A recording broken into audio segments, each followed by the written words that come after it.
വിശേഷമായ നമ്മുടെ നീനുവിന്റെ ഇന്നലെ ആയിരുന്നു നമ്മളിന്ന് കേക്ക് കട്ട് ചെയ്ത് ആഘോഷിക്കാൻ പോവുകയാണ്.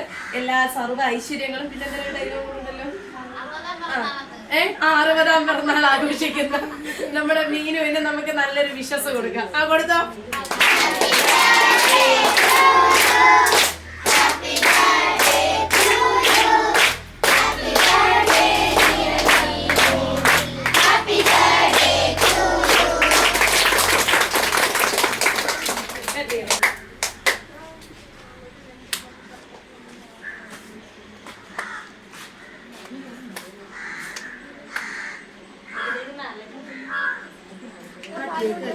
സൈലൻസ് നോക്കിയാണ്